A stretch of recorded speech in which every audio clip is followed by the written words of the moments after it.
You are watching the best of The Alex Jones Show, weekdays from 11 a.m. to 2 p.m. Central. Watch live at Infowars.com/show or become a member of InfoWarsNews.com and help us take resistance to the next level.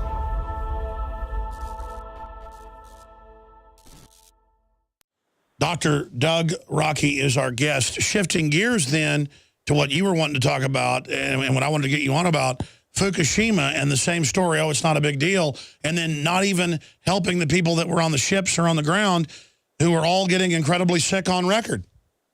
Yeah, the Fukushima thing, when that first started, when that happened, I was in the War Injuries Clinic, #1 clinic for health effects on my team, in Washington, D.C., with the #1 doctors in the U.S. Department of Veteran Affairs.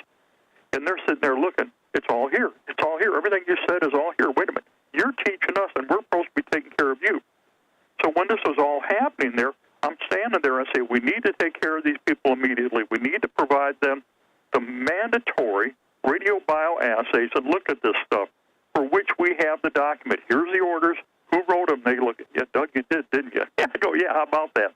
Why aren't you taking care of those people? Now, as you mentioned, they talked about potassium iodide.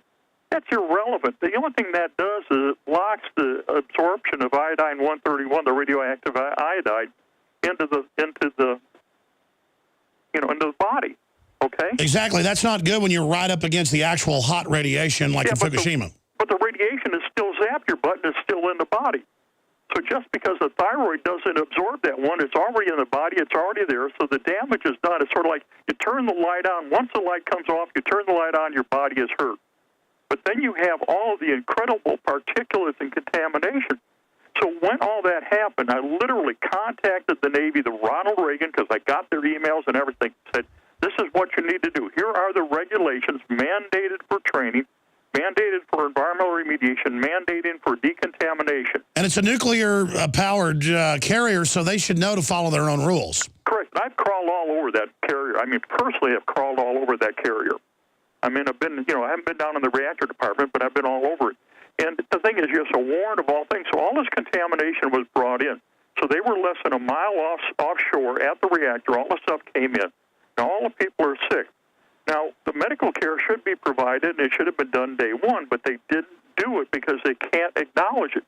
Now, the question that's come up, and the latest information I got from some of the sailors that have called here and the parents that have called here, is the question is whether or not the Ronald Reagan needs to be totally scrapped as a ship because of the extensive contamination. Now, what we learned from the research I did both in Iraq, Saudi Arabia, Kuwait, but more important, at the Nevada test site, Mercury, Nevada, for the Department of Energy, Department of Defense, Geiger counters don't work. And you can take all day long, and you're not going to find the contamination because of the way it works. And that's why so many people are sick. So when you look at the health effects on all of us and everybody else, and all the Iraqis, and everybody else have been contaminated, the guys in Somalia, the Balkans, all over the place, Vieques, Puerto Rico. Hawaii is a nightmare on the main island of Hawaii and Oahu from EU. And you see the health effects are absolutely what's listed in the official VA document. So what should happen to the Ronald Reagan? Pardon? Well, what should happen to the Ronald Reagan then? Well, the Ronald Reagan, what should have happened right off the bat is the ship should have been pulled and decontaminated if they could even do it. The other thing, too, is they got to get bioassays of medical care based on the signs and symptoms all the sailors are having. Well, this is the big issue I want to ask you then, and this is the crux of it. The troops have been treated like worse than birdcage liner for a long time, but undoubtedly the last few decades it's gotten even worse. The attitude with the deadly dust on 9/11 that they knew was deadly and they decided to cover up because they didn't want to admit it was deadly. With the DU, with Fukushima, with things that are in vaccines and things that are in drugs. I mean, even in the 60s, if a drug was hurting people, they would recall it. I've read it. I've studied it. They weren't perfect then, but there were a lot of recalls. Now they'll recall something if it's petty and doesn't matter, but if it's really big, they'll just ignore it and keep going ahead with it. So what I'm asking you is, what is the cultural change, or has it always been there, to absolutely not care about human life and just contaminate everything, and is it getting worse? It's greed. I mean, it's greed and money and control and power. I mean, look at everything that's happened throughout the Middle East and now into the Soviet Union and the Ukraine. All of this is about control of resources, control of terrain, control of pipeline things to get it over. Who's going to control what? I mean, we're looking at all the stuff in Syria. That's all about the pipeline coming out of Iraq and everything, in Iran across through Syria out to the coast. And they've got to get that all stuff, so Assad doesn't want to go along with the same thing of what happened in Afghanistan, what's happened in Iraq. We're seeing it happen in Ukraine. So you've got all the powers that be that want to control everything, but they disregard the health and environmental effects of their military operations. It's sort of like, I mean, with the U.S. military, how many nations have we attacked and invaded now since I joined the military in '67? How many countries have we destroyed? How much have we contaminated? How many people have got sick and died? Not from the actual combat operations, from the toxic exposures. It's in the millions in the U.S. military. And now you've got all of the health effects on the civilians. It's sort of like right here in Chanute Air Force Base, Rantoul, Illinois. The trichloroethylene is off base into the water supplies. The houses where we know the contamination is based, and you got the report, you got the map showing it. They took the people off the map so they don't show up in any map, anything. You won't find it unless you go look for the house, and then they disavow any contamination in the water supply, even though it's on their own report that confirms it. It's staggering. And then anybody that tries to speak up, like the reporters or myself or anybody, boy, watch out. You're not going to be able to buy groceries in town.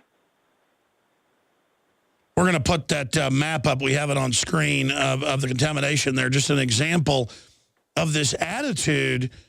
And now under Homeland Security rules, they want to make it illegal to expose toxic waste dumping if it's done by a, quote, infrastructure-protected corporation or government group. And I don't get where all these elites think their kids are going to grow up when they could care less about the world. I mean, I think you're right. I think it's a greed-based, decadent disconnect by the ruling class worldwide, kind of like the Soviets would throw nuclear reactors in a lake, too lazy to even bury it, or TEPCO would just have bulldozers lightly bury fuel rods that were ejected 2 miles into farmers' fields. It just seems like an absolute total laziness. I mean, if I got a fuel rod, I would be put in prison as a terrorist. Or if they caught me burying a fuel rod on my property, I'd get 100 years in jail under laws. But when government or corporations do it, it's just like, so what?